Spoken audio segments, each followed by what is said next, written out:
Why some objects were never washed. The grain-stained spoon. Asterisk, the spoon rests exactly where it always does, just to the right of the hearth, laid flat against a dark wooden board worn smooth from years of meals, hands, and time. Its bowl is wide, rounded more by use than design, and its handle is long enough to reach into a pot without ever dipping a knuckle into the steam. It does not shine. There is no lacquer, no gloss. The grain of the wood shows through like ripples in old paper, uneven, soft, and darkened by countless touches dot in the quiet of early morning, when the fire is just beginning to breathe under. The coaxing of dry kindling, the spoon is already waiting. It never left. It rarely does. It is not washed. Not in the modern sense. No soaking, no scrubbing, no soap bubbles lifting imagined traces of the last meal away. Instead, the spoon is wiped, carefully, always, with the same folded cloth that lives in a drawer by the door.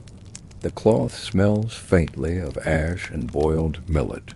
It has cleaned the spoon 100 times, and never once did it remove the memory of what came before.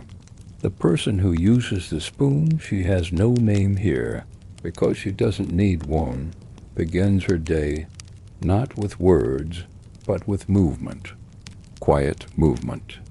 A hand reaches toward the kindling, arranging small twigs in a tidy cone. Another brings the flint, the steel, the bundle of dried grass that will catch a spark. The room is cool, its stone floor colder still, but not unkind. It's the kind of coolness that holds silence like a bowl holds water. Nothing rushes here. Even the fire begins reluctantly, flickering in blue flashes, before deepening to orange, then red. The woman leans back, rubbing her hands on her apron, and turns to the table where the spoon waits. It has been there for years, maybe decades. There was once a time, of course, when it was new, when the wood was pale, the bowl unblemished, the handle uncurled at the edges. But even then, it wasn't the kind of thing to be polished.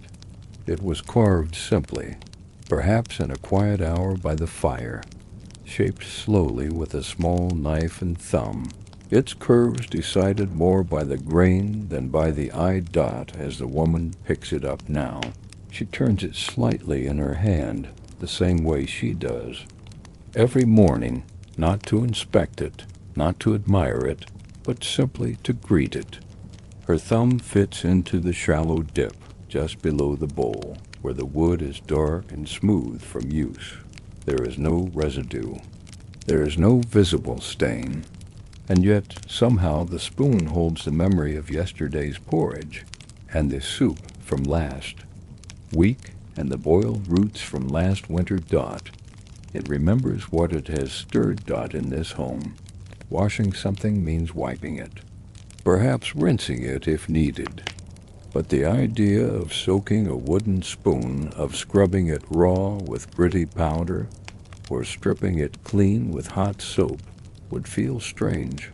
It would feel too final, too empty, because some things are not meant to be reset. Some things, like the spoon, carry their past forward gently, like a scarf worn year after year.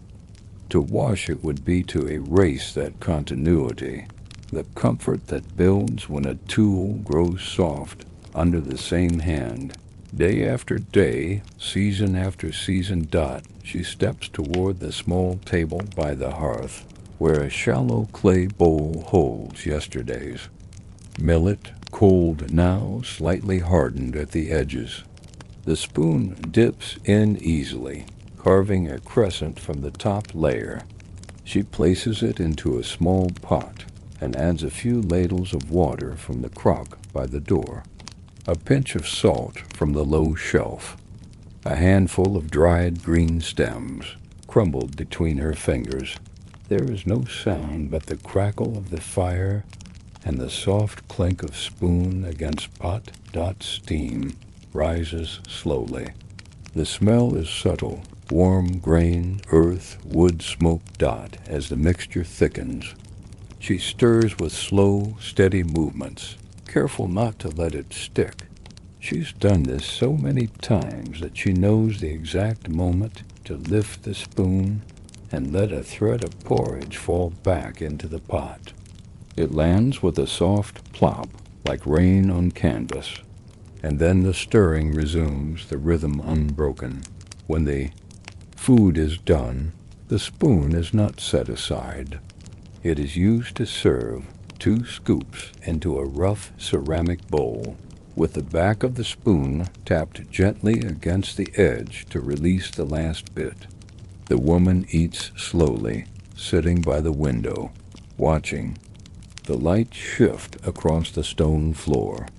She holds the bowl in one hand, the spoon in the other, her fingers curled around its warm handle. It is familiar, the kind of familiar that comes not from design but from repetition, the kind that only develops when something is used so often, for so long that it feels like an extension of the hand itself. After the meal, the spoon is wiped clean. The same cloth, the same motion. There are no instructions, no lists of best practices, just habit, quiet, learned habit. The woman places the spoon back on the board by the hearth. It will dry there, near the warmth, but not too close. The grain of the wood will hold a trace of moisture, which will fade gently as the day goes on.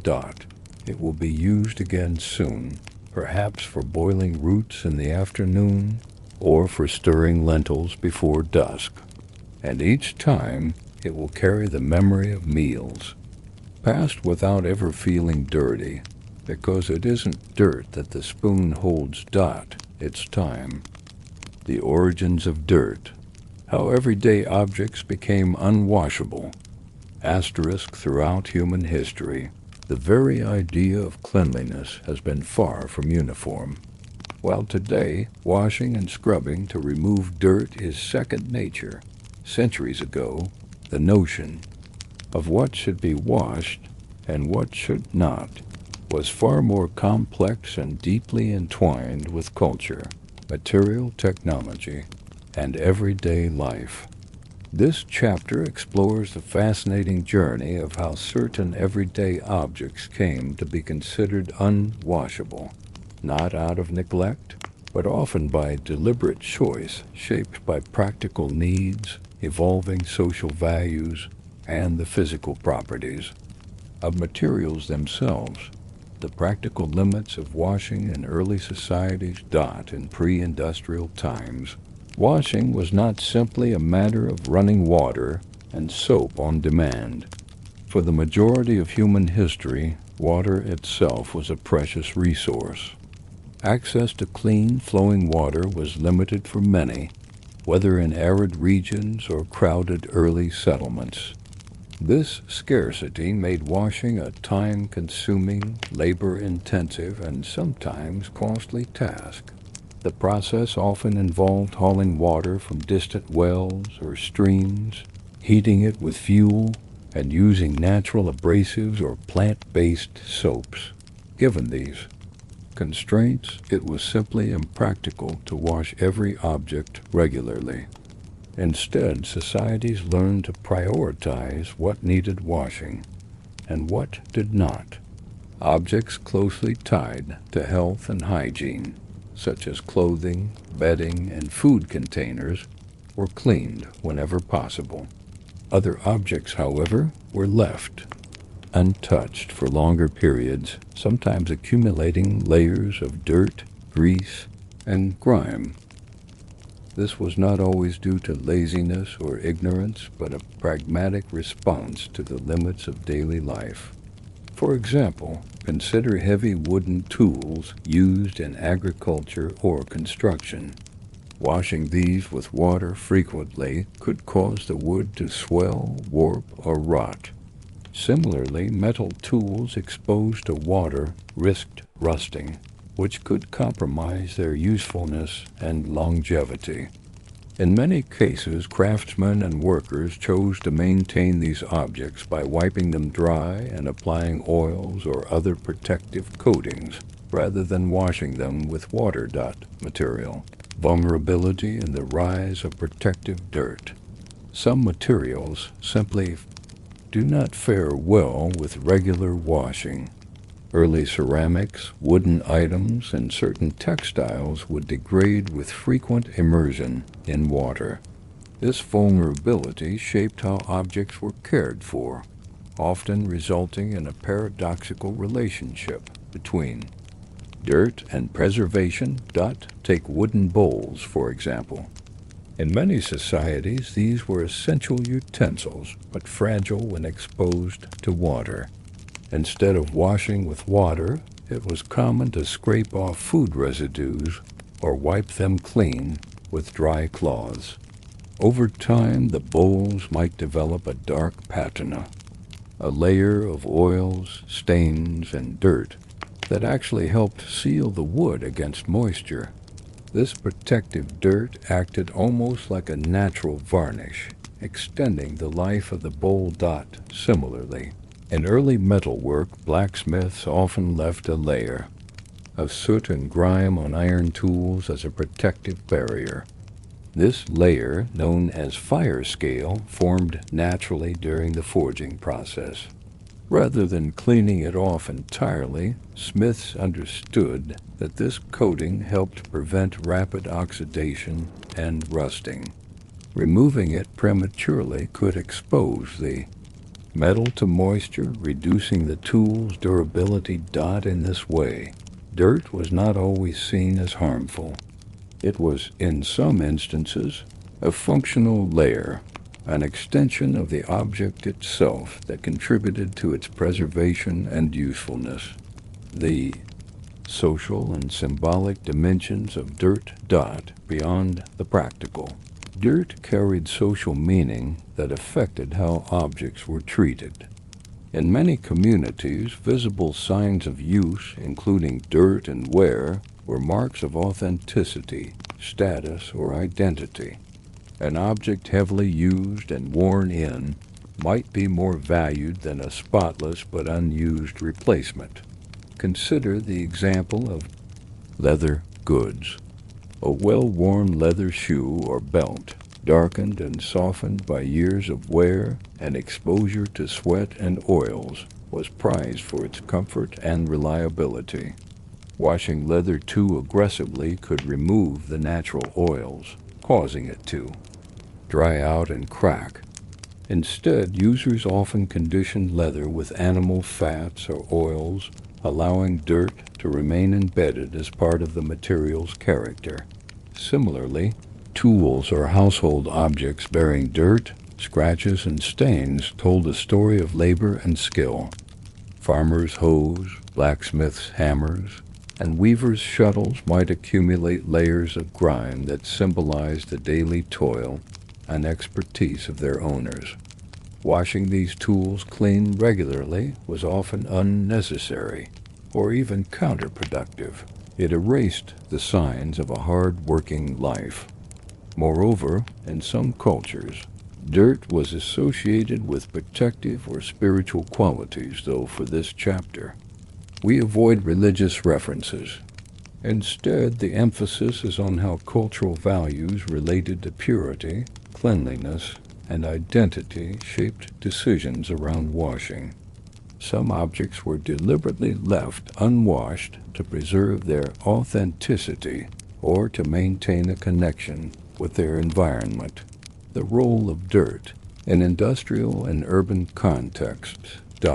As human societies moved from rural villages into denser towns and cities, the challenges around cleanliness and washing objects became more acute and complex. Urban environments introduced new sources of dirt, soot from coal fires, industrial grime, and pollution. These made it harder to keep possessions clean. In factories and workshops, Machines and tools were often deliberately left dirty with lubricants, grease, or residues that ensured smooth operation. Cleaning them completely could lead to malfunctions or damage. Workers accepted this as part of industrial life, understanding that cleanliness was not always synonymous with functionality. Similarly, in urban households, certain objects such as shoes, work clothes, or kitchen tools were assigned specific roles and locations, reducing the need for frequent washing. Shoes, for example, were rarely washed indoors and were often kept outside or in entryways to prevent bringing dirt into the home.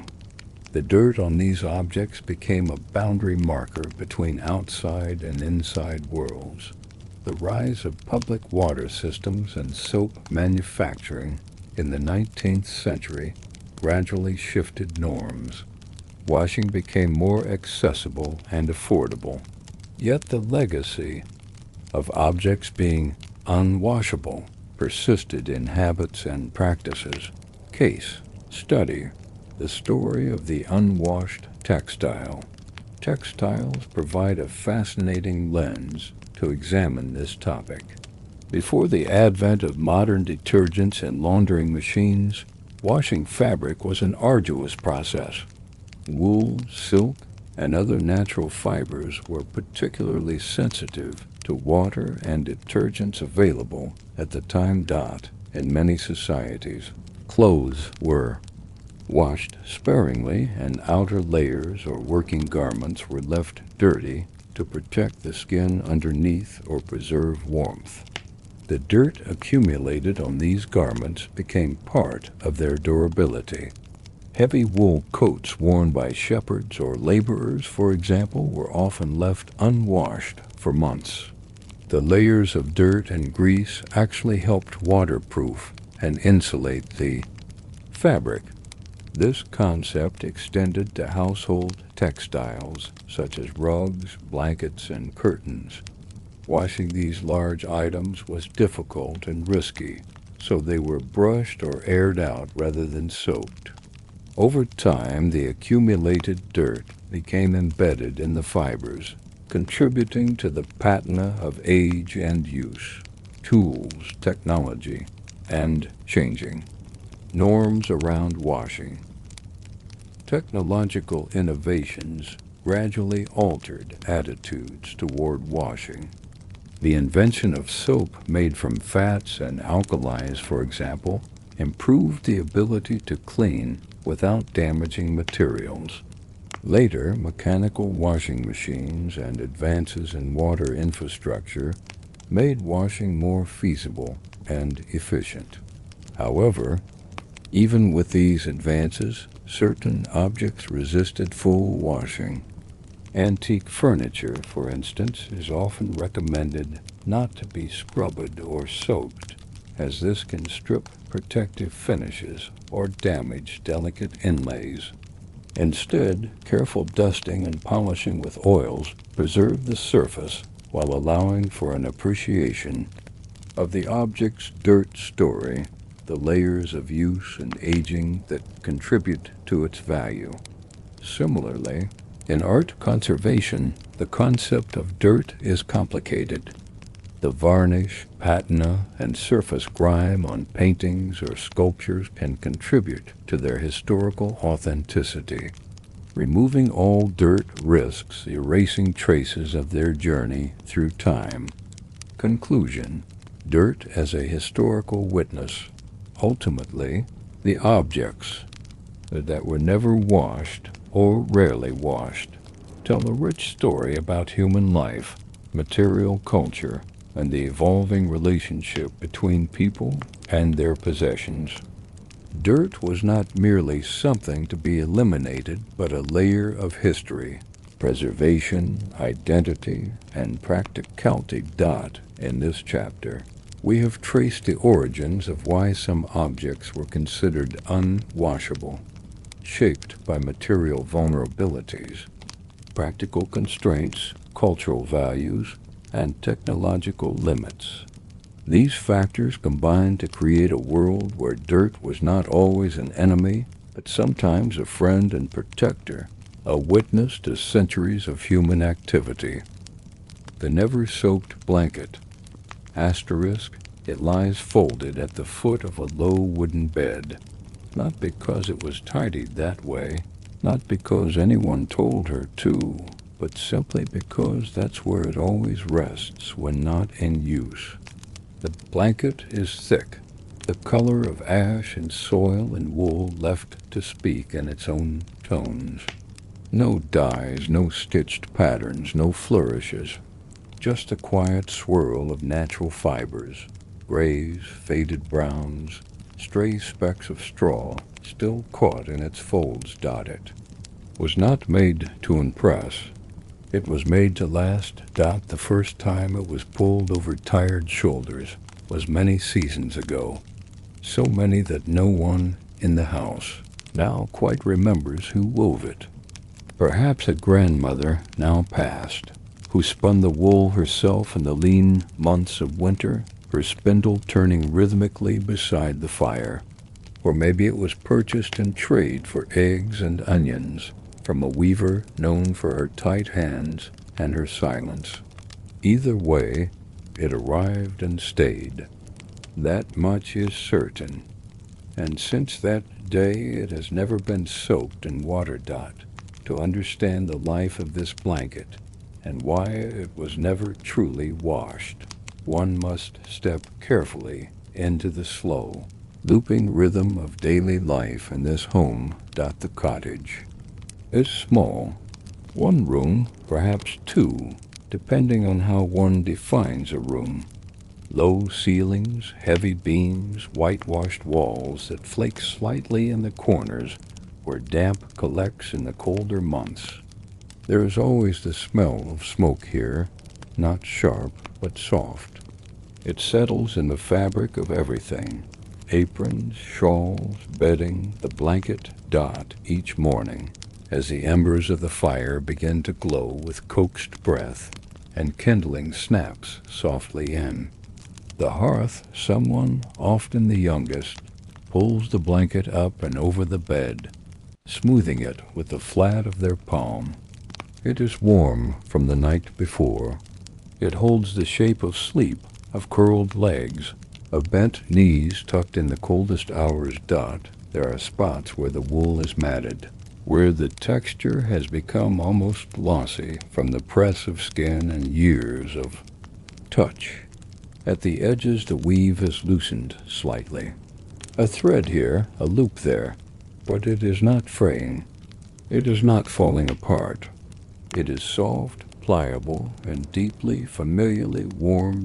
Washing, in the modern sense, immersion in water, suds, rinsing, wringing, drying, is unthinkable for this blanket. Not just because water is precious or because soap is costly, or even because drying it would be a challenge in the damp air. No, it is unthinkable because it would destroy what the blanket has become. The fibers, saturated with smoke and breath and sleep, have formed a kind of memory. Each fold, each crease holds the echo of 100 nights. To wash it would be to strip that away, to make it foreign again, stiff, blank. Instead, the blanket is tended in other ways. Once each season, perhaps twice if the weather has been kind, it is taken outside and hung on the line between the two gnarled trees just behind the house.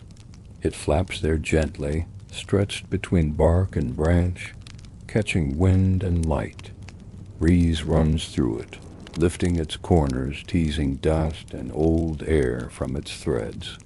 If the sun is warm enough, it will bake a kind of sweetness into the wool, not the sharp scent of detergent, but the soft smell of open fields, of pollen, of quiet heat. Sometimes it is beaten with a stick, carefully, evenly, to dislodge the deeper grit, not to purify, but to preserve. The blanket returns inside before dusk. Always before dusk, night falls slowly in this place. Not with fanfare, but with the gentle dimming of colors. The light shifts from blue to gray to shadow. The fire is fed. A pot simmers. The family sits on low stools or the floor, eating from shared bowls. When the meal is done and the hearth settles into its steady orange heart, the blanket is unfolded again. It is not only warmth, it is comfort. It is habit. It is draped across shoulders while mending a tear in a shirt. It covers knees while listening to the slow hum of a story passed from one mouth to another. A story not written, not remembered fully, just shaped in the rhythm of someone's voice.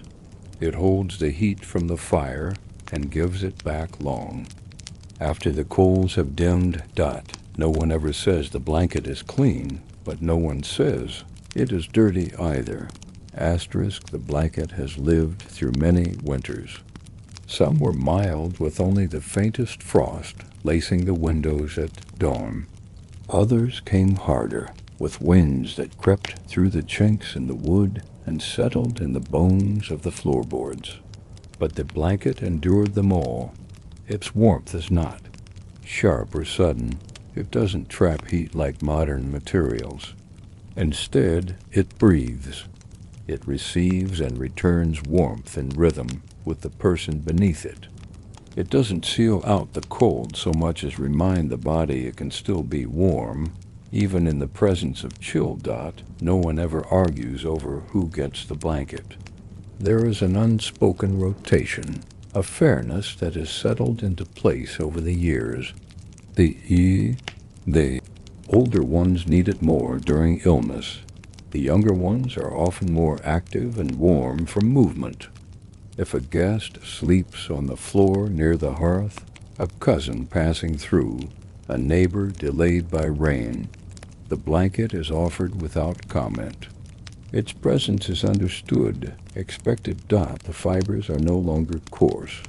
When first woven, the wool would have been rougher, natural lanolin still clinging to it, slightly itchy to bare skin.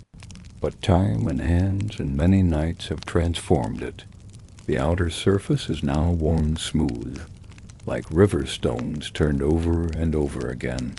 The texture has become kind. Not soft like silk, but soft like something that has been touched and touched again, and never betrayed by the hands that held it.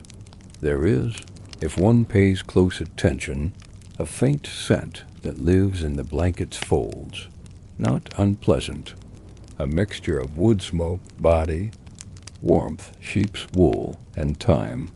Some might call it musty, but that would be missing the point. It is not rot. It is not mildew. It is memory. From time to time a small stain appears, a drop of broth spilled during an evening meal, or the faint trace of a child's nose, wiped absent-mindedly on the edge during sleep. But no one scrubs. Instead, the area is gently dabbed, with a damp cloth never soaked. A little salt, sometimes, if the mark is stubborn. And then the blanket is left to rest by the fire, where warmth and smoke will carry away the last signs of the accident. Washing, true washing, would press water deep into the fibers. It would stretch them, shock them, cause the weave to shift. And more than that, it would pull away all that the blanket had become. It would erase the softness that comes only from years of quiet use. The people here do not have much, but what they have they tend, not with the bright polish of display, but with the gentle care of things lived with. The blanket is not precious. In the way glass or metal might be, it is not rare, but it is loved. In spring, when the rains come more often, the blanket is kept high and dry, not tucked away, not hidden, just elevated. placed on a shelf above the bed, wrapped loosely in cloth. There it waits out the wet weeks, safe from damp floors and rising mists. And when the skies clear and the sun begins to return with strength, it is brought down and shaken out with care. Outside in the slow breeze of mid-morning, it is hung once more. Bees murmur nearby. The scent of damp earth lifts from the ground, and in the long, undisturbed quiet, the blanket airs. The process is not ceremonial. No one speaks of it as tradition, but it happens every year, without fail. The youngest now mimics the way the elder shakes it. 2 strong flicks, then a snap at the edge to send the dust skyward. It's a skill passed quietly between generations, like the way to stack kindling or trim a candle wick dot in the colder months. Sometimes the blanket is wrapped not just around people, but around things. A sick chicken brought in from the cold, placed in a box by the hearth. The blanket, folded carefully, makes a soft wall to cradle the creature. A bundle of apples, bruised but still good, stored in the corner when the air outside is too harsh. A child's doll, hand-stitched from cloth. Scraps nested in a corner of the blanket during sleep. These quiet, unspoken uses are part of what gives the blanket its soul. It is not just a barrier against cold, it is a witness. It has seen joy and grief, fever and comfort, birth and final breath. It has never once been washed. And yet it is clean in its own way, cleansed not by soap and water, but by time, attention, and the smoke of 1,000 fires. The clay-crusted pot. The pot sat by the fire. It always had, for as long as anyone remembered. Not in pride of place, but in the natural, expected way that stones line a riverbed, not arranged, but settled, inevitable. Made of clay, thick and heavy, it bore the colors of a long life spent in the company of flame. Its surface was rough in the hand, not with the fragility of something brittle, but with the dry resilience of something that had weathered time. Earth dark and smoke-stained, its belly bulged a little at the middle, the rim scalloped unevenly. The marks of fingers from decades past still impressed in the hardened curve of the lip. No, one washed it, not because they didn't care. Quite the opposite. They didn't wash it because they did care about the food it prepared, the fire it nestled into, the flavors that lived in its walls, and the quiet, ordinary rhythm of the kitchen that revolved around it. This is the story of that pot. Dawn was not something that arrived all at once in the house. It began as a thinning of shadow, a quieting of dreams, a shift in the scent of the air as the night's stillness gave way to the movements of morning. The coals from the previous day were stirred, the faintest trace of heat coaxed back to life with careful breath and kindling no thicker than a finger. There was no clock to signal breakfast. Time was kept by habit. The pot knew its role. It was pulled toward the heat, set into a space where the fire curled around its bottom like a greeting. Someone, maybe the mother, maybe the eldest daughter, reached for the small pot of water fetched the night before. Not much, just enough. The lid of the clay pot was lifted, a simple thing, wood rubbed smooth by years of handling, and the water poured in. No scrubbing, no rinsing of the vessel beforehand. It wasn't necessary. The interior of the pot had been emptied the evening prior, wiped with a cloth reserved for the purpose, never laundered, but often aired. The inner walls had a sheen to them, not from polish but from use. Oils from broths and stews had soaked into the pores of the clay, forming a layer that seasoned the surface like an invisible skin. Grain was added. Next, barley usually, or spelt, whatever was on hand, sometimes oats. The hands that did the adding were steady and practiced, measuring not with tools, but with sight and feel. A scoop, a pinch, a glance. The pot accepted the ingredients without resistance. As the fire grew, the water inside began to tremble. Not a rolling boil, but a slow, rhythmic throb of warmth. The lid was settled into place again.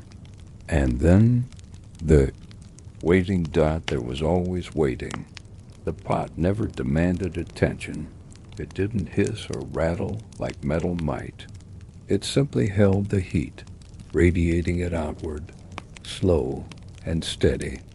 The grains inside softened, released their starches, thickened the water into porridge. The smell was earthy, nutty, faintly sweet.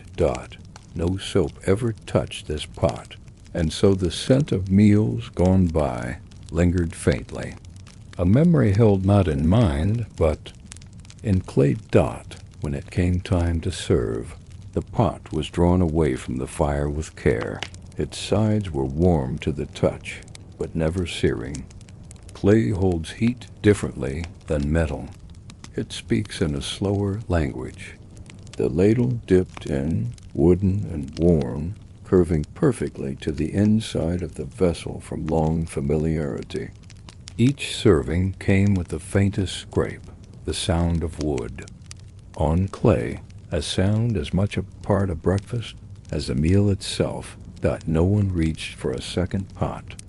No one suggested transferring the contents to a serving bowl. This pot was the serving bowl. The porridge was ladled directly from it, each scoop taken respectfully, not greedily. The last spoonfuls often clung to the edges, not burnt, but browned slightly. The prized portion. Once empty, the pot was left to rest, not washed, never washed. Instead, the inside was wiped with the cloth, the same as always. One cloth for one purpose. It carried its own history, a smell of smoke and grain, of broth and breath. The wiping was gentle, no force, just a slow swirl to gather the moisture and leave the pot dry again. The pot would sit by the hearth until midday, its surface absorbing the warmth of the room. It was not idle. It was waiting. By noon, the house was livelier. Footsteps passed through. A child laughed once. A broom scratched the floor. Wind ruffled the cloth near the window. The pot stirred. Not literally. It had no will of its own, but it became active again in the hands of its keepers. It was rinsed, not with soap, but with a ladle of hot water swirled inside, then tossed out the door or onto the ash pile. The pot's walls still held the residue of earlier meals, and that was intentional. A stew was coming. Chopped root vegetables were added first, carrot, parsnip, onion if they had it, a handful of dried beans, a bone, perhaps left from a previous roast, water, again just enough. The pot's interior had no glaze. It absorbed flavor. It remembered fat, salt, marrow. When fire was added beneath it once more, the pot responded eagerly, a low bubbling, occasional sighs of steam. The stew cooked slowly, no rushing. It thickened in real time, the flavor building in layers. No one considered scrubbing the pot. Scrubbing would remove not just residue, but identity. That darkened base, the crusted, rough edge where fire met clay, was proof of years. Scratches told of spoons. Chips held stories. The patina was not damage, but language. This pot could not be replaced, and even if it broke, which one day it inevitably would, the pieces would be saved, not thrown, ground into powder and added to the clay of the next pot. So even then it would live on Dot as the day cooled. The fire was allowed to sink into coals again. Dinner was simpler. Often nothing new was made. Leftover stew reheated. A mash of tubers stirred together. Or bread and broth. Dot the pot came back to the hearth once more. Always the same pot. Dot, by now its surface was warm from proximity, even before the fire touched it. Like an old friend, it anticipated the heat. Dot, no one questioned. Its role. Dot, it was not the most beautiful item in the home. Not painted, not decorated, but it was the most central, the most dependable. A quiet companion to generations of meals. Dot, in this hour, stories were told. Quiet ones. Stories not for excitement, but for remembering. The pot listened. It always had. Its sides bore fingerprints beneath layers of soot. Every stain was earned. Every mark was history. Dot, and still no washing. Not out of laziness, but because this vessel, like its people, was allowed to age, to carry its story on its skin, to change with time. The pot had seen seasons pass. Dot, it had weathered lean years when the contents were thin, and years of plenty when butter floated on the top of soup like gold. Dot, it had seen hands change, older hands slowing, younger hands growing confident. The pot was handed down but never given away. It never left the HEARTHSID. Dot. No one said it aloud, but the pot had a soul, not a mystical one, but the soul of habit, of routine, of memory formed through repeated use. Soap would strip it, would erase not dirt, but essence. That's why it was never washed. Sometimes, when the house was quiet, the pot simply sat in shadow. After dinner, before sleep, the fire low, the children hushed.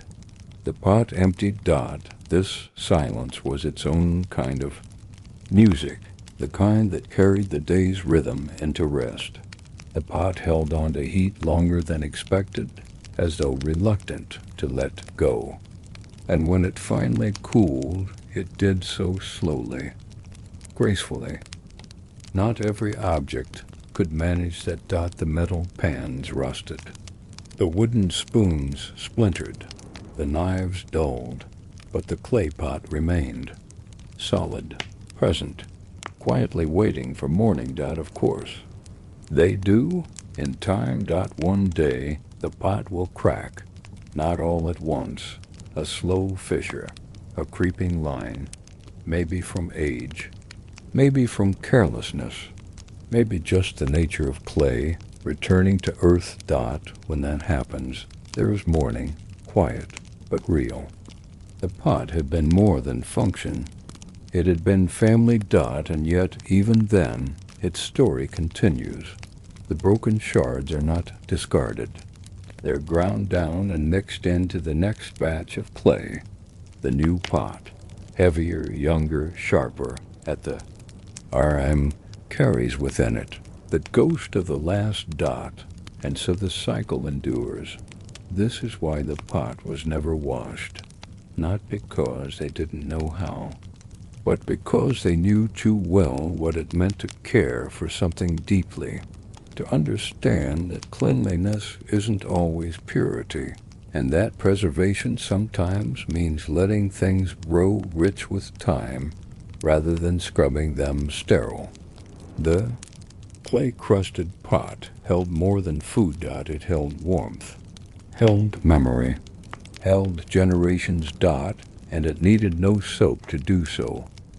The spoon never scoured. Asterisk, it begins, as most things do in this quiet corner of history, with the soft scrape of a wooden chair against stone. A figure moves through the faint light, a woman in a coarse woolen shift, her hands still red with the chill of water carried in from the rain barrel. Her breath puffs faintly in the cold. She lifts the spoon not daintily, but with the familiarity of someone who has used the same tool for as long as memory allows. The spoon is heavier than it looks. It is carved from a single piece of beechwood, and its bowl has thinned at the edges from years of scraping porridge from the bottom of an iron pot. The handle bears a faint ridge where a thumb is pressed down thousands of times. This spoon is not decorative. It is not set aside for guests. It does not glint from a wall rack, nor is it wrapped in cloth. It has been dropped in the ashes. It has been held with hands still damp from the well. It has stirred millet, barley, and peas, whatever the year permitted, whatever the garden offered. It has scraped the burnt crust from the edge of the pot and lifted the last warm morsel for a waiting child. This is not a utensil. This is continuity. Each morning begins the same. A fire coaxed from last night's embers. A pot filled with grain and water, left to simmer over the coals. The spoon rests on the lip of the pot, darkening slightly from the rising steam. Now and then it is picked up, stirred, tapped against. The rim, it is never washed. Instead, it is wiped with a fold of apron, with a sleeve, with a square of worn cloth kept hanging by the hearth. There is no basin of soapy water, no harsh scrubbing, only the practical rhythm of daily life, where cleanliness is maintained not by erasure, but by familiarity. A spot is wiped. A crumb is flicked away. The spoon, like the hearthstone, like the floor, is maintained by rhythm, not by reinvention. There is wisdom here, quiet and unsaid. Soap, when available, is reserved for cloth, for skin, for the precious few linens that are kept for years. A spoon that touches only heat, only porridge or stew or broth, is seen not as dirty, but as seasoned. The heat of each use cleanses it. The wood absorbs what it must, and lets the rest go. In winter, when the days grow short and the shadows longer, the spoon becomes more than a tool. It becomes a marker of presence. When meals are thinner, when the wind slides beneath the door and silence reigns, the act of stirring, slow, circular, unhurried, becomes a kind of meditation. The spoon draws circles in the pot, and the person draws breath and time with it. It is as though the spoon is stirring more than food. It stirs continuity, memory, quiet hope. Once, many years ago, the spoon cracked. A thin split ran down one side of the bowl, the result of being left too close to the fire. It was not discarded. Instead, it was bound with a strip of cloth soaked in beeswax and ash. When the spoon cooled, the cloth was removed. The crack remained, but it no longer grew. From that day forward, a faint line traced across its surface, a reminder that even well-worn things could endure, that repair, not replacement, was the path forward. The children know the spoon. They are scolded gently when they reach for it too roughly. They imitate the rhythm of stirring when they play beside the hearth. In time, they are allowed to use it. It is handed to them without ceremony, as if it were just another moment in the day. But they know. They feel the weight of it, not just the wood, but the history. Sometimes neighbors come. They bring their own spoons, of course. Everyone does. But when meals are shared, the old spoon still takes its place at the pot. It is the first to stir, the first to taste, the first to serve. It is trusted. It has always been there. When spring returns and the world begins to wake, the spoon stirs fresh nettles into broth. It presses down on wild onions. It skims scum from the surface of beans. It moves through the kitchen like a quiet echo, always the same, always changing. The years pass, hands age, children grow, the table acquires new scratches. The spoon remains a little darker, a little smoother. The crack is barely visible now. The bowl is more shallow than it once was, worn by countless mornings, but it still stirs, still rests on the same table beside the same hearth in the same hush of early light. And still it is not washed, not because no one cared, but because they did, because to wash it with soap would be to strip it of what it carried, not dirt, but memory. The soft sheen of 1,000 meals, the feel of generations, the rhythm of care passed from hand to hand. So it was wiped, wrapped sometimes in linen. Hung in the chimney smoke during long, damp winters, to keep the damp from settling in, and always used. It is not a relic, not a symbol, not a treasured artifact placed behind glass. It is simply the spoon, the one they all remembered. And that in its quiet, unwashed way was enough. The knife that never left the table. The knife's presence is subtle. It rests with no ceremony, sometimes tilted slightly over the edge, sometimes nestled beside a small wooden board. The light from the window catches its spine more often than its edge. It is not sharp in the way we think of knives today. It doesn't gleam. It doesn't slice through parchment or shave the edge of a feather. It is worn, not rusted, not broken, but warm, like the lip of the stone hearth or the knees of the kitchen stool. It has cut through bread crusts, cheese rinds, boiled roots, soft apples. It has sheared the ends from green beans, halved boiled, eggs, and parted dried meat into chewable lengths. It is not used for butchering or heavy work that is for knives kept elsewhere, in barns or sheds. This knife is a domestic thing, a daily presence, a companion of hands and plates and quiet meals. There is an understanding that surrounds the knife.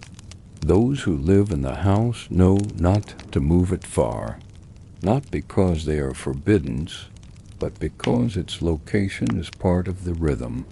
It is always there, just off to the right of the central plate, between the oil jar and the bread basket. Its placement is as predictable as the rising of steam from the morning pot. Children learn early to use it carefully. It is not the sort of blade to fear, but one to respect. It does not slice quickly. It demands pressure and steadiness. And in that it teaches patience. Young hands learn to rock it gently over herbs, to press down through soft turnips, to divide bread with a saw-like rhythm rather than force. It is rarely, if ever, washed. If it is particularly dirty, if yolk clings or berry juice dries, it is wiped. A cloth, a corner of apron, the edge of a rag kept for such things. Water is used sparingly, soap even more so. The edge is preserved not with whetstones, but with habit. It cuts what it is meant to cut. It is not expected to do more. The handle, once squared, is now slightly oval from the passage of hands. There are tiny scratches along the spine where it has been laid against plates or tapped gently to loosen crumbs. A faint notch remains from a year when it was dropped onto the stone floor and struck its edge. No one remembers exactly when it happened, but the mark remains. Through seasons, the knife persists. In spring, it slices tender stalks, onion greens, sorrel leaves, the first asparagus shoots. In summer, it halves tomatoes, quarters cucumbers, and trims the ends from beans. In autumn, it pares apples, sections pears, and cuts away bruises from stored squash. In winter, it divides slices of dried bread into chunks for soaking in broth. Meals gather around it. Not formal meals, not grand feasts, but the sort of meals that repeat day after day with small variation. Porridge and bread, stew and boiled, grain, soft cheese, sometimes a bit of smoked fish. The knife moved through these foods without flair, without interruption. It is part of the meal, not just a tool for preparing it, but a participant. When guests visit, the knife is not replaced with something finer. It is used as it always is. No one apologizes for it. It is passed hand to hand, each person using it as needed, wiping it if necessary, returning it to its spot. It is not a source of pride nor of shame. It simply is. Evenings fall slowly in this kitchen. The fire burns low, the window darkens, and the shadows stretch long across the table. The knife is there, still resting on its side. Someone might use it to spread a final scrap of soft cheese on bread or to divide a dried fig. Then it stays. It does not retire to a box. It does not return to a rack. It remains on the table. Sometimes during quiet nights when no one stirs, a draft slips through the doorframe. The fire is out. The spoon is in its place. The ladle hangs by the hearth. And the knife, the ever-present knife, lies silent. It glints faintly in the dark, a whisper of metal, catching starlight through the window. Time passes. The people change.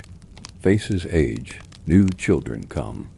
Some of the older hands falter, and younger ones take their place. Still the knife remains. It is picked up by new fingers, adjusted slightly, used again. The rhythm continues. Once, a suggestion was made to replace it. A visiting cousin brought a new knife, its edge sharp and glimmering, its handle polished. It was admired. Used once, but it did not stay. It was placed back in the visitor's bag, not out of disdain, but because it did not belong. It had no memory, no pattern worn into it. The old knife remained, not because it was better, but because it was known.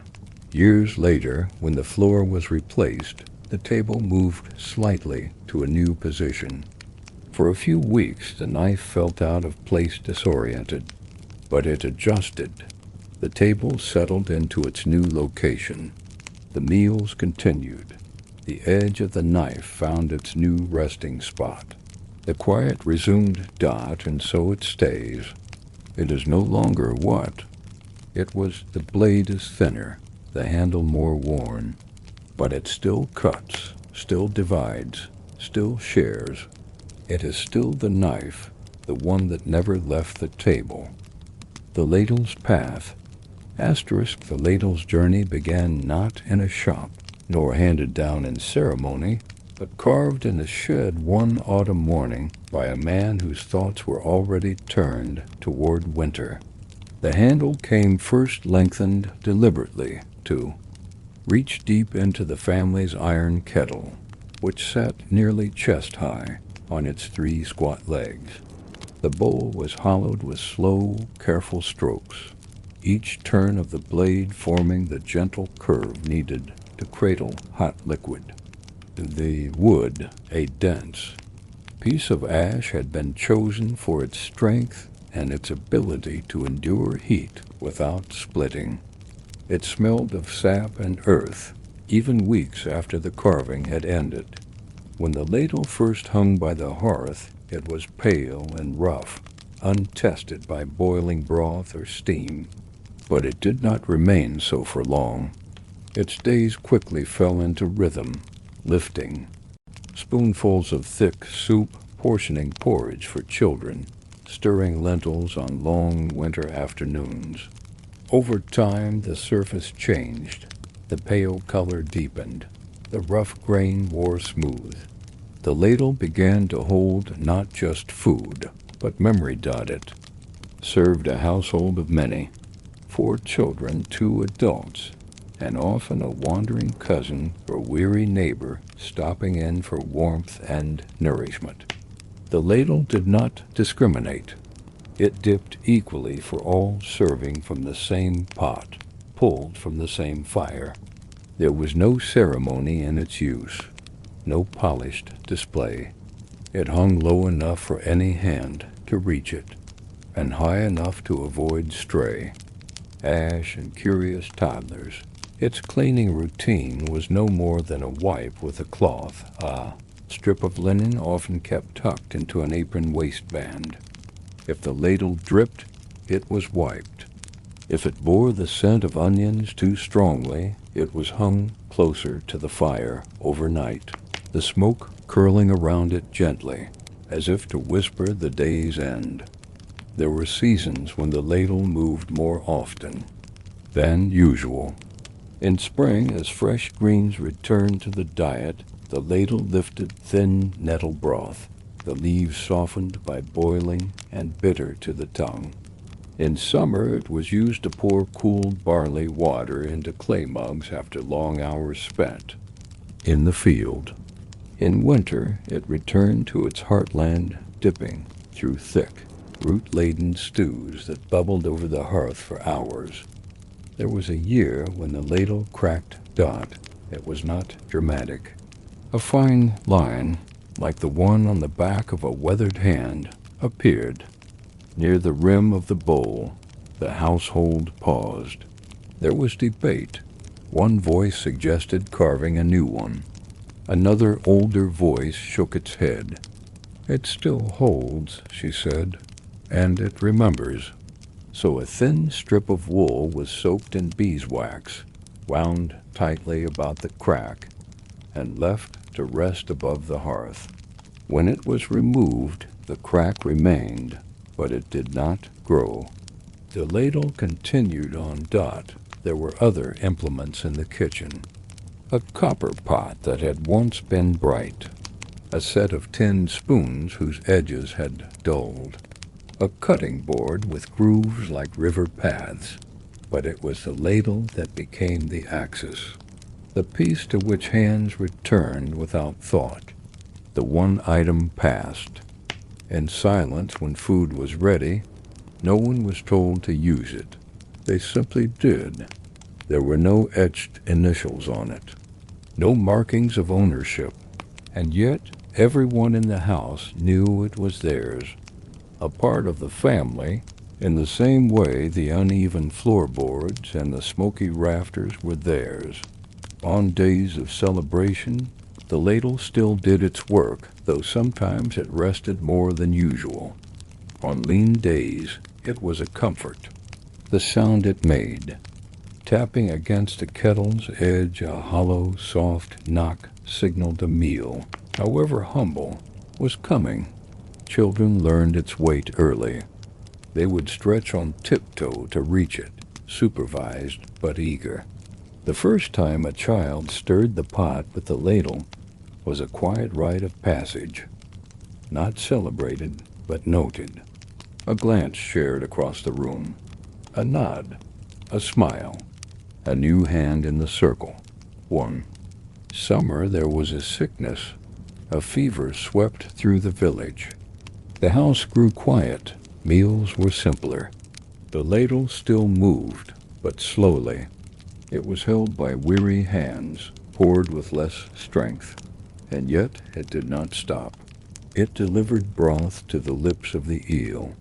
It was wiped again and again by the same cloth. It was not boiled, not scrubbed. It simply endured. The heat of each use, the simplicity of its design, and the rhythm of care gave it resilience. When the sickness passed and voices returned to the house, the ladle remained unchanged, or perhaps more deeply changed than any eye could tell. In the years that followed, visitors noticed it. "Still using that old thing?" someone asked once. The reply was soft, almost a whisper. "It knows the pot." Sometimes the ladle traveled, not far, only across the yard to the outdoor pot in summer, or down the lane to a neighbor's house during a long shared meal. But even then, it was always returned, sometimes wrapped in cloth, sometimes with a note tucked beside it. There was no need to label it. Everyone knew its shape, its slightly lopsided bowl, the soft, dark mark along its handle, where a knot in the wood had grown. Darker over time, the ladle aged with grace. Its surface became almost like stone, smooth, matte, deeply colored. The bowl thinned, the curve soft, but it did not splinter, did not bend. It became something quieter than treasured. It became understood, as the household aged, and new voices filled the space.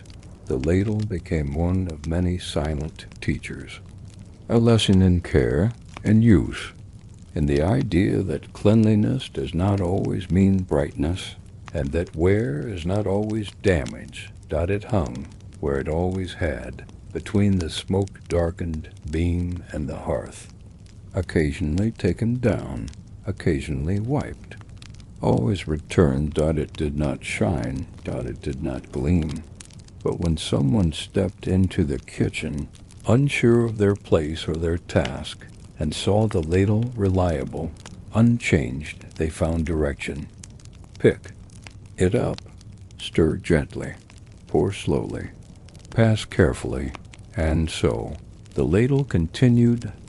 It passed through years, like water through fingers, marked only by touch and memory.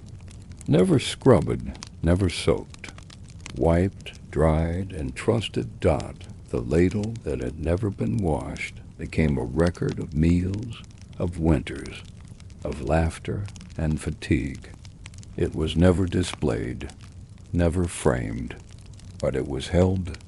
And that, in the end, was what made it endure. The worn towel. The towel is simple, a narrow rectangle of homespun flax, woven loosely and stitched at the edges to keep the threads from fraying. Its texture, once coarse, has softened over time into a gentle waviness, shaped by the hands that have reached for it and the moisture it has absorbed. It was never embroidered, never trimmed with lace, never reserved for guests. It was made to be useful, and useful it remained. It hung by the hearth, not for decoration, but for need. A space, warmed by fire, close enough to dry the cloth after use. The peg itself is worn smooth by years of the towel being lifted and returned. The wood darkened where hands always touched it, where the towel was always within reach. In the rhythm of daily life, the towel did not demand attention. It dried hands reddened by drawing water from the well. It wiped away the steam from a face held close to a boiling pot. It was pressed into service when a cup tipped over, when a window leaked, when herbs were shaken clean. It was never soaked in soap, never boiled, never scrubbed clean with lye or beaten on the stones by the river. Instead, it was shaken, hung, a corner occasionally dampened with clean water, then wiped across the towel itself to lift a smudge or rinse out a stubborn bit of ash.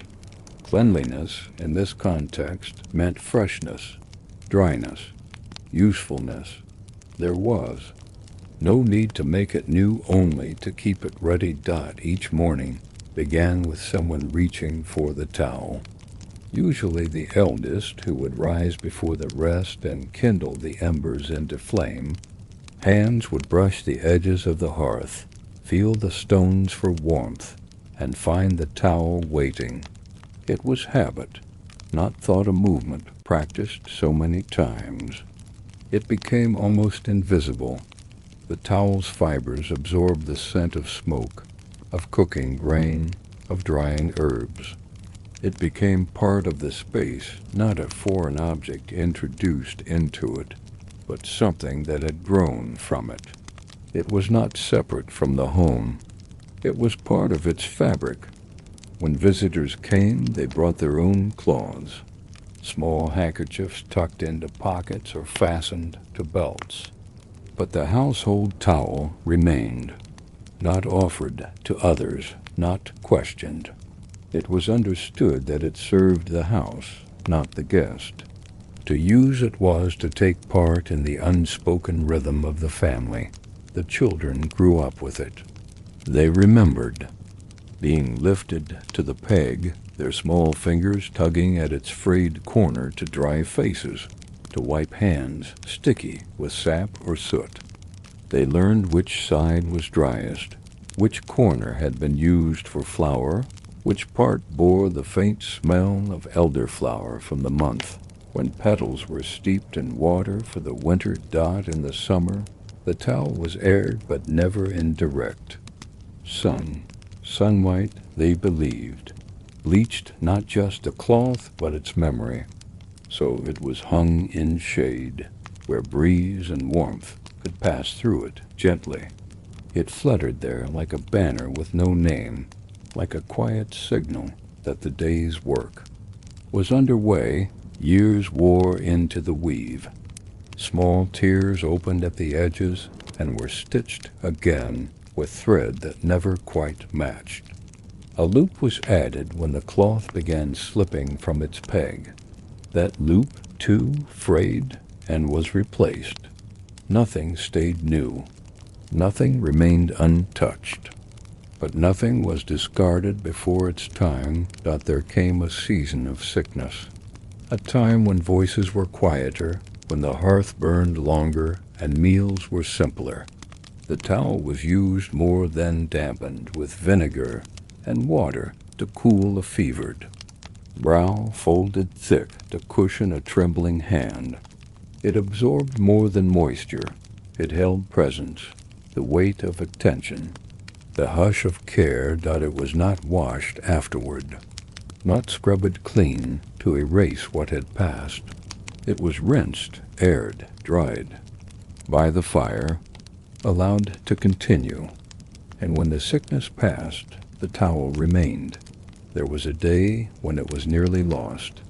A gust of wind blew it from its peg when the door was flung wide to carry in firewood.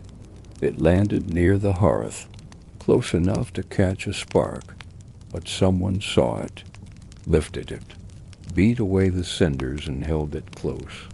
A corner darkened, scorched.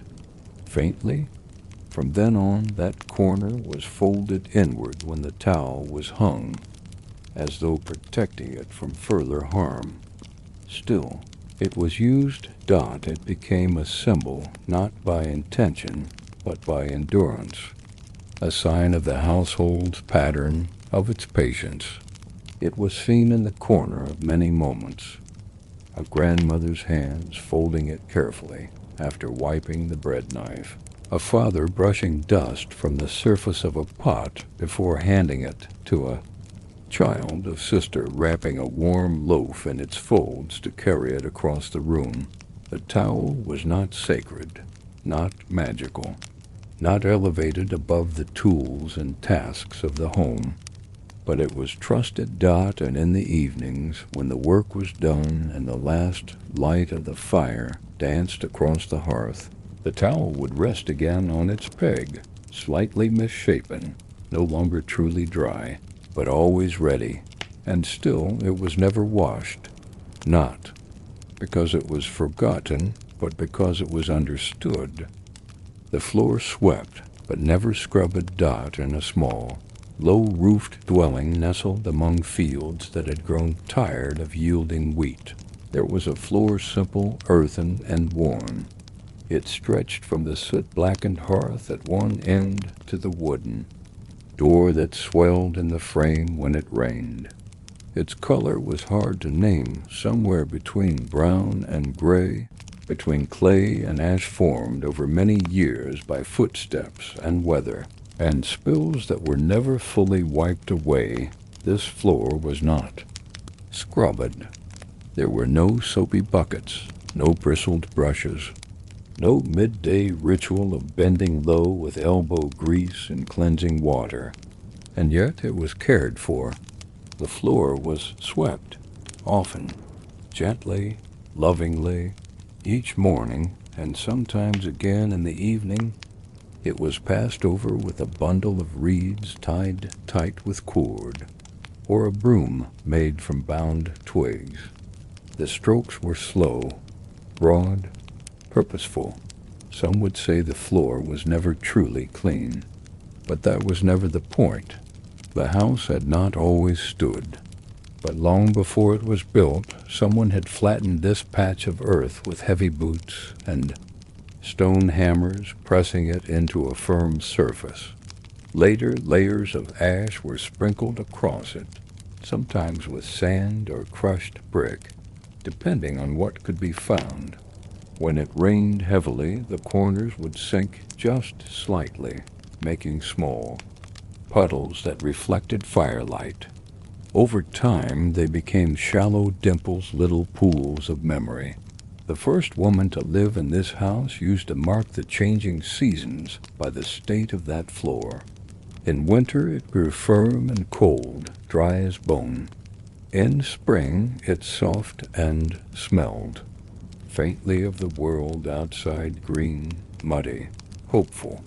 In summer, the dry sweep of the broom would raise tiny clouds of dust, catching sunlight and slanted beams through the doorway.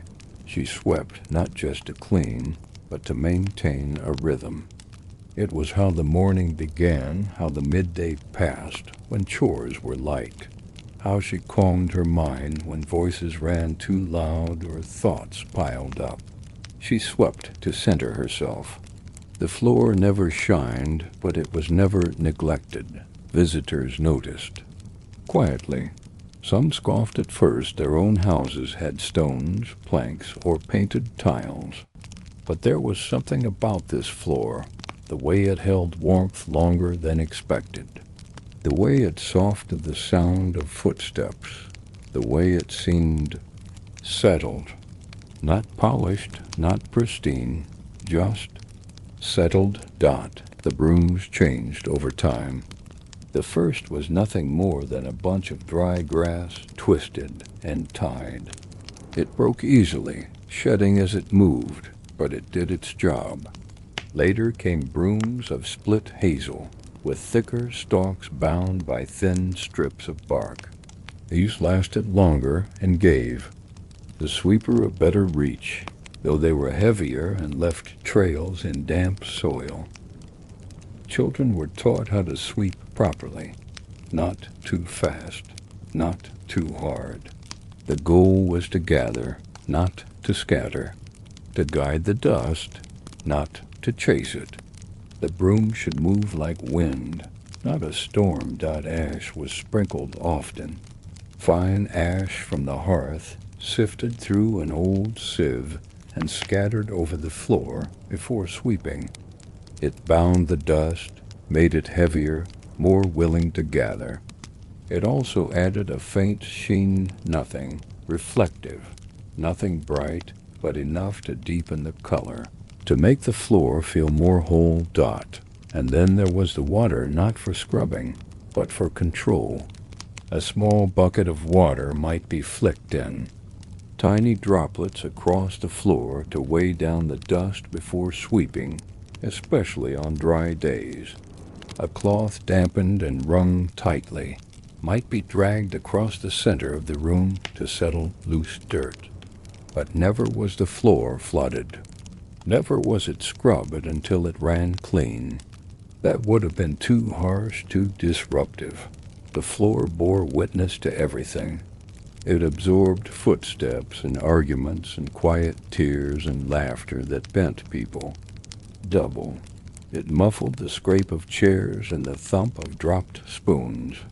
In the corners, bits of past days settled, crumbs of bread, curls of wool, the tiny sharp ring of a broken bead. Children sat on the floor to play. Grandparents sat on it. To rest, dogs curled up in the warmest spots, and chickens wandered in through the door to peck curiously at shadows. In winter, straw was spread to insulate the surface, layered thick near the hearth and thinner by the threshold. It crackled underfoot, golden and fragrant. In spring, it was swept out entirely, leaving the floor bare once more. There were stories of a time when someone tried to scrub the floor with water and a stiff brush. They thought perhaps it would look newer or smell less of age, but the result was mud and a cold that lingered. It took days to dry fully. The next morning, the broom returned. The brush was not used again. This was not laziness. It was understanding. The floor, like the house, was not designed to be perfect. It was designed to be known. Certain parts of the floor wore down faster than others. There was a slight groove by the hearth, where someone always stood to stir the pot. Another by the door, worn smoother by boots returning from the fields. Near the table, where chairs scraped back and forth, the earthen surface darkened and lightened with use, almost like a tide. There was no effort to repair these wear patterns, no patching, no filling. They were understood as part of the floors. Language its way of recording what had happened, who had passed, who had stayed. In some homes, small rush mats were placed in the most trafficked spots. But even these were moved now and then, lest the floor beneath become too unfamiliar. When guests stayed, they noticed these things. They said little, but many remembered. Years later, they would describe not the food, not the beds, but the way. The floor had felt underfoot, solid, cool, soft in some places, firm in others. Familiar though they had never walked it before, in dry summers, the floor became dusty. The broom would stir pale clouds, and the sun would catch them in golden light. It was like sweeping light itself, brief and fragile. The house would smell faintly of clay and wind, in rainy seasons. The broom was heavier, its bristles damp from morning fog. Sweeping took longer. Bits of wet leaves clung to corners. The door was kept shut more often, and the floor was darker, like old T-dot in harvest time. The floor became chaotic grains spilled from aprons, dirt tracked in on every foot. The broom worked hard those weeks, chasing trails of dust into small piles that were scooped up by hand. Sometimes the family took turns, not because they were told to, but because it felt good. It felt necessary, as if the act of sweeping helped make sense of the mess. Winter was quiet. The broom moved slower. The floor was left alone more often, just resting beneath layers of warmth and silence. In those months, the floor felt thick, dense, like memory itself. Nothing was washed. Everything was kept. Eventually, the family moved. or faded, or changed. Walls can fall, roofs can sag, but floors, good floors stay. When the house was empty, the floor remained, holding the outlines of where things once stood. A stain here from a spilled pot, a groove there where a chair rocked endlessly beside the fire. Grass tried to grow at the edges. Roots tested the corners, but the center, the heart of the floor held firm. Anyone passing by might think it. Nothing more than a patch of bare earth. But if they stood a moment longer, they would feel it. Not magic, not mystery, just time, pressed down, remembered, unwashed but not forgotten. To wash the floor with soap, to scrub until the earth gleamed. Such an act would have erased everything it held. Not dirt, but pattern. Not grime, but memory. So instead it was swept over and over until sweeping became less an act of cleaning and more an act of continuity, a way of saying, we are here, we were here, and we made space for one another, even in dust, especially in dust. The basket never mended. The basket had no particular name, no story traced to a single craftsman. It had arrived into the household, folded beneath necessity, brought in from a nearby hamlet or traded for dried beans. It had always been there. In the way things become so familiar, they vanish into the rhythm of daily life. The reeds were once golden, supple, humming with the oils of their origin. Time had dulled their shine. Dust settled in the crevices where fingers had once polished. From use. It had not known splendor, but it had known plenty. For many years it was the vessel of harvest. Carried under an arm or upon the hip, it moved from garden to table, from orchard to press. Apples dropped into its belly with a sound like small, soft thuds. Carrots left traces of damp soil. Beans whispered dryly as they slipped in handfuls. The basket held food, but it also held time. Each season marked it. Spring's early greens, collected while dew still clung to leaves. Summer's abundance, when it grew too heavy to carry in one hand. Autumn, when it groaned under the weight of squash and wind-fallen pears. And even in winter, it waited patiently beneath cloth. For what? Roots remained. It was not rinsed. Not scrubbed. Not shaken out with force or scattered by broom. Instead, each use was followed by a gentle turn, a soft flick of the hand to loosen dry leaves, a slow emptying that left behind traces of what had come before, the scent of dill, the husk of garlic, the sweet, faded perfume of overripe fruit. The household understood. To wash it would be to lose the echo of the harvest. The reeds, porous and aged, would swell, bend, crack. Soap would strip it. Water would warp it.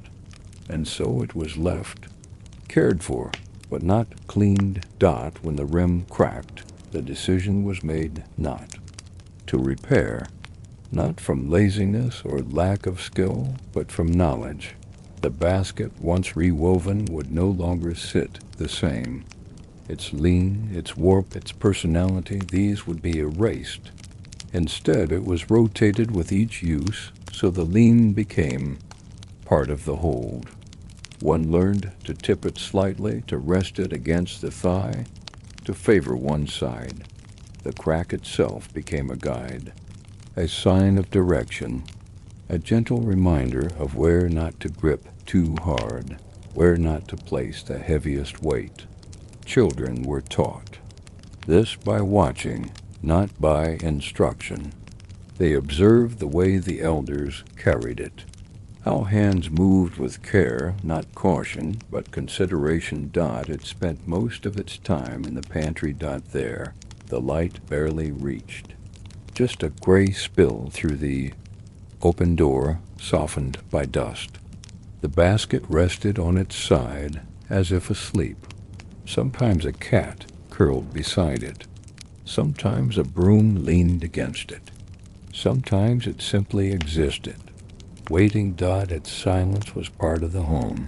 It asked nothing, and in return it was left alone. Never scrubbed, never trimmed, never remade. In time, the uses changed. Fewer harvests, more holding of dried herbs, of saved seeds, of eggs brought in from hens that pecked nearby. Still the rhythm remained.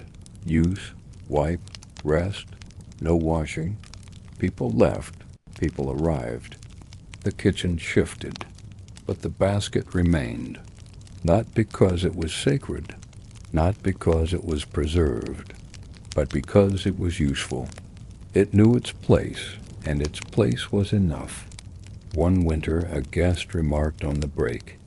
"You could fix that," they said. "I know someone who could mend it properly." The household nodded, smiled, but did not. They knew what fixing would mean. It would become a different thing, not better, just new. And they did not need new. They needed familiar.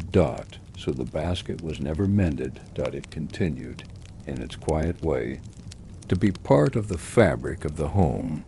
Its shape a little more slumped, its crack a little deeper, but its presence unchanged. This was its history. Held in the angle of its lean. In the shadow of the pantry. In the memory of the hands. That carried.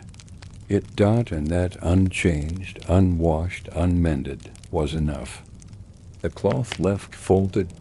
Asterisk in the corner of a room long since quieted. Folded cloth rests upon a smooth wooden chest. The light that filters in from the narrow window touches it gently, tracing the weave with a kind of reverence. It has not moved in many seasons, and yet it is not forgotten. Its fibers hold the shape of the last hand that pressed it flat, the last moment it was carefully folded and turned once, then twice, and set away. The cloth has a story, though no one speaks it aloud, not because it is secret, but because it is understood. Folded things, carefully placed and never disturbed, carry a weight that lives in silence. It is linen thick, tightly woven, the edges hemmed by a long-ago hand that knew its craft. There is nothing ornate about it. No lace, no embroidery, no bright dyes. Just pale fibers and a slightly darkened edge where it once lay exposed to smoke and light. It was not set aside because it was too fine, nor because it was forgotten. The cloth had done its work once, often. It had covered dough as it rose beside the hearth. It had been spread over baskets of nuts and grain, wrapped around round loaves to keep the warmth in. It had hung, damp, in doorways to keep the flies out. And sometimes it was simply a surface laid down between things, separating object from object, wood from metal, warmth from cold. But then one day it was folded, and it was not used again. The chest beneath it holds other items, simple tools, handled with the kind of care that leaves no mark behind. But the cloth is above them all, not in value, in proximity. It is the last thing one would touch, and the first thing one would see. There are no rules written about cloth like this. No instructions passed down. Only the quiet continuation of something felt, not taught. Some things, once they've reached a certain stillness, are no longer disturbed. They are not washed because washing would break the quiet they hold. dampness once touched it, long ago. The scent of early harvest, of smoke, of yeast and stone. When lifted, it carries none of that now, but something of those years remains. The cloth's fibers are thicker at the folds, where the creases have softened into permanence. One corner is slightly darker than the rest, as though it was once held longer than the others. No one touches it now. There were opportunities to use it again, moments when hands hovered near, considering before reaching for something else. Something newer, something less quiet.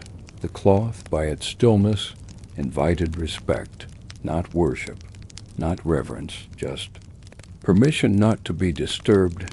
To wash it now would remove not only dust, but history.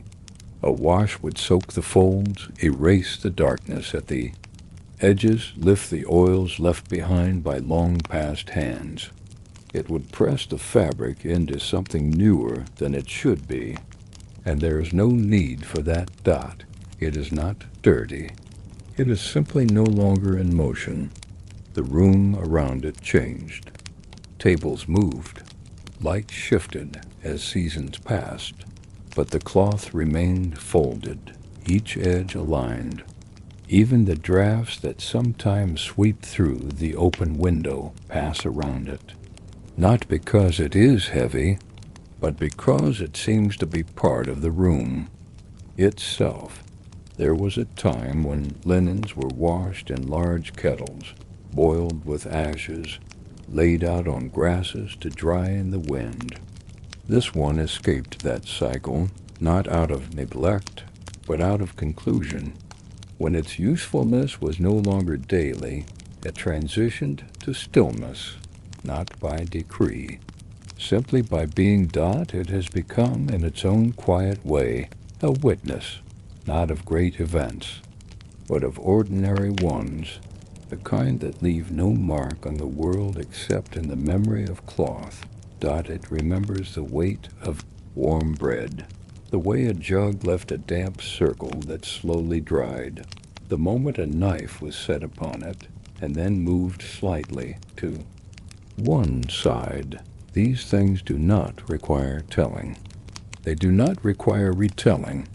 The cloth, folded as it is, speaks them anyway, not in words, but in the exactness of its shape, in the softened crease where fingers once pressed down, in the faint scent of old starch that lingers in the tightest fold. And so it remains. Not cleaned, not put away, simply folded. Not revered, but respected, not displayed, but present. A reminder not of what was lost, but of what was once perfectly ordinary and is now perfectly still. The ladle burnished by broth. It began as a gourd, hollowed and dried under a slanted roof where the sun touched only in the afternoon. Later, a tin bowl was fixed into the curve, its seam soldered by hand and a carved length of ash wood shaped to guide it. The handle bears faint grooves where fingers have held it, slightly polished where the thumb rests with each pour. The whole object is slightly uneven, a little crooked, but it holds. It works. Its job is clear: to lift broth from the pot and deliver it to the waiting bowl, cup, or mouth. The broth changes with the seasons. In colder months it's barley and bean, thick with root vegetables. In leaner times it's thin and pale, flecked with nettles or a sliver of smoked fat. Through every change in the pot, the ladle remains unchanged, and it is never scrubbed. After each use, it is wiped, not with a purpose-made towel, but with a bit of folded cloth, already near the fire, a cloth used for many things. Or perhaps it is left to steam gently by the hearth, the heat drying away whatever broth lingers. A rinse sometimes if water is near, but not a wash, never a harsh cleaning. There is nothing aggressive about its care. The reasoning is never spoken aloud, yet it is understood. To wash the ladle with soap would feel ... strange, like washing the inside of a well-used pan until its surface forgets the fire, like sanding away the comfort of a familiar grip. There's a sense that the ladle carries something in its surface, not food, not bacteria, but memory. A knowing. When the pot boils and the scent of simmering lentils fills the room, the ladle is already in hand. No decision needed. Its weight is familiar. Its edge fits the curve of the pot. The lip is slightly bent, guiding the pour into a bowl, without spilling. If it splashes, the broth rolls down the bowl and not back into the pot a learned shape, not designed, but worn into being. Sometimes, if the fire has burned low and the broth thickens too much, the ladle scrapes. Not like a spoon, but with a slower motion, easing the heavier stew away from the bottom of the pot. It has done this for years. That scraping, too, has shaped it. The underside of the bowl bears a dark patch, not burned, but tanned by long contact with heat. On cold nights, when all else in the kitchen is still, the ladle rests by the hearth. The iron hook creaks as the kettle swings away. A bit of broth remains. No one thinks to wash the ladle then. It is placed on the stone ledge, perhaps tilted so that the warmth can dry it. It is not an act of neglect. It is one of understanding. The ladle has never made anyone sick. It has never spoiled the broth. Instead, it feels more reliable, more integrated, as though the years have cured it, the way one might cure wood or smoke mate. It is not clean in the way a glass is clean, but in the way a field is ready for planting, lived in, known. There have been moments of hesitation. A guest, perhaps unfamiliar with the house, once reached for it and recoiled. The surface looked odd to them, dull, not pristine, but nothing was said. The host simply took it, stirred the pot, and poured the guest a bowl. After a sip, there were no more questions. Seasons change. The soup changes. The ladle remains. In summer, it dips into lighter broths, herbs steeped in water, flecks of oil glinting on the surface. In spring, it lifts the first green shoots, barely soft by boiling. In fall, it digs deeper into thickened pots, ladling warmth into chipped bowls held with cold hands. Through it all, the ladle takes on these flavors not with absorption, but with something gentler, a patina of nourishment. The ladle has no name, no story carved into its handle. It simply exists.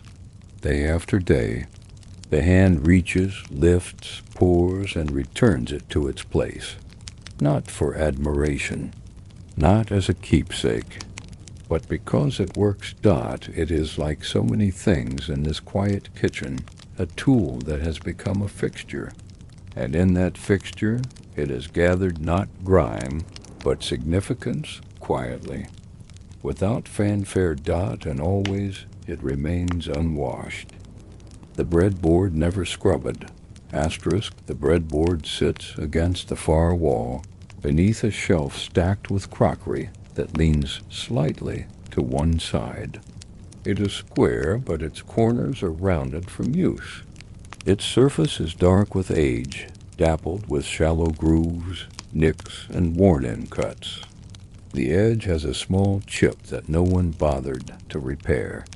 It leans slightly when placed on the table, favoring one corner, as if it, too, has settled into the rhythm of the house. No one remembers when it was made or by whom, but it has always been the breadboard. It is not washed. Not really. Sometimes it is wiped with a dry cloth, sometimes brushed with the edge of a sleeve. Now and then, if crumbs collect too thickly in its lines, it is turned upside down and tapped gently against the table. The idea of scrubbing it, of taking it to a basin and working soap into its grain, would be absurd. It would destroy what it is, and what it is seasoned. Every morning the breadboard comes out.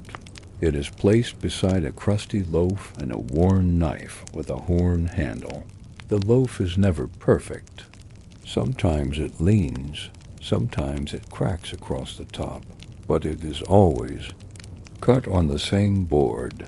The cuts do not run straight. The slices are not uniform, but each cut has passed through the wood like a tide across stone. The board remembers every slice. There are stains, faint shadows from plum jam, from wild honey, from soft cheeses that lingered longer than they should. The marks are not scrubbed away because they are not considered marks. They are part of the board, part of its color and heft. They do not represent uncleanliness, but time. At midday, the breadboard might hold more than bread, a heel of hard cheese, a small onion, a pear, split in two. All are placed directly on the wood, without barrier, without hesitation. The board receives them without protest. There is no fear of contamination, no concern about trace flavors. The board is trusted to hold, and not to give back anything unwanted. Its smell, if one leans close, is not unpleasant. It is faintly sour, faintly sweet, always dry, a smell of flour, of dust, of things left in sun and shadow. It is not the smell of decay. It is the smell of material allowed to be what it is. If the board ever became too damp, if a slice of overripe fruit sat too long, or a wet crust bled into the wood, it would be set by the hearth to dry. Not scoured, not boiled, not bleached, only dried. The fire would draw out the damp, tighten the grain again.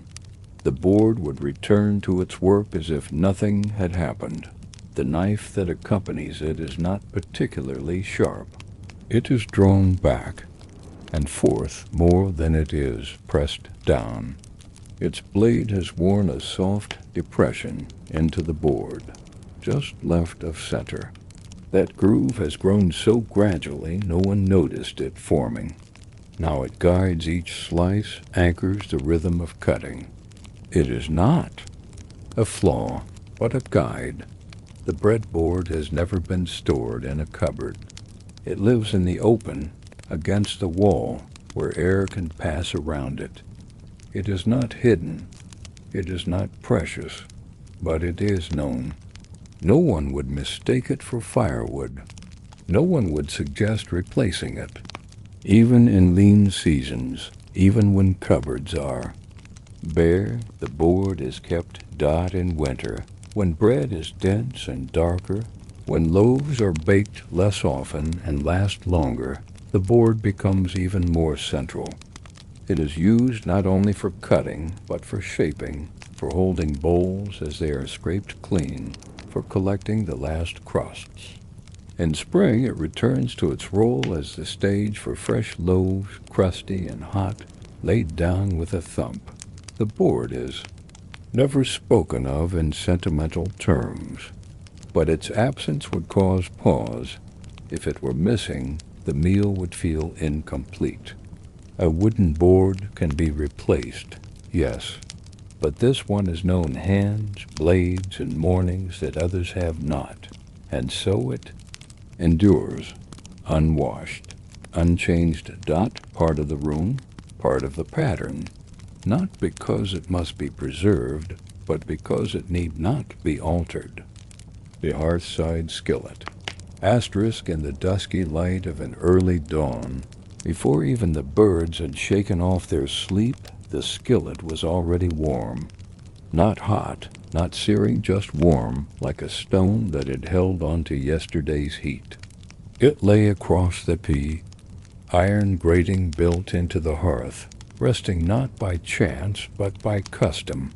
It had been there last night and the night before, and every night as far back as anyone could recount. This skillet was not stored in a cupboard. It had no hook on the wall, no polished shelf. It belonged to the hearth as much as the stones that ringed the fire dot. It was cast from iron, blackened by years of open flame and the slow seasoning of time.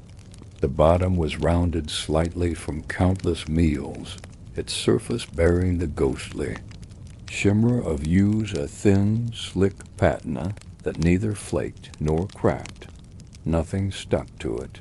Nothing clung to its sides. The skillet was not washed. It was wiped, cleared with a square of cloth kept folded in a corner of the hearth. If something burned, the cook let it cool, then brushed it out with a bundle of straw. This was not neglect. It was knowledge. The skillet, like the fire, was a living part of the kitchen. It had its own rules, its own rhythm. It was heated slowly, never shocked with cold water. It was never scrubbed, never scraped with metal. A scouring could ruin it, strip away the layer of oil and soot and memory that made it what it was. In every meal it touched, the skillet gave a little of itself. Not flavor necessarily, but continuity. A presence dot every morning, the same pattern, unfolded. A handful of oats tossed in dry to toast. A bit of animal fat scraped from the crock and swirled into the hot surface. Then something hearty roots, sometimes, or thick-cut bread, meant to brown. The skillet was never empty for long. Even between meals it held things. A crust left to crisp. A bit of dough kept warm. A clove of garlic waiting its turn. In winter, it stayed near the fire, ready. In summer, it sat in the outer hearth, catching breeze and sun in equal measure. There were times it needed care. When the surface dulled too much, or something new was cooked that it hadn't tasted before, something with too much acid or too much moisture, the skillet needed rebalance. A bit of fat warmed and swirled, a hand with a cloth, a ritual of sorts, but not a reverent one. It was not worship. It was maintenance. At the end of the day, the skillet bore the marks of heat and time. It had no scent, not one you could name, but it carried the trace of all that had passed through it. A slight bitterness from scorched onions, a sweetness from late summer apples left too long on the fire, and always that dry, metallic undertone of the iron itself, soft, seasoned, clean. The fire died down. The skillet stayed. And when the next day's fire was lit, the cycle resumed. It was never washed, because washing would have undone what time had built, because to scour it would be to start over, and no one wanted to lose what had come before. And so, the skillet remained quiet, seasoned, ready,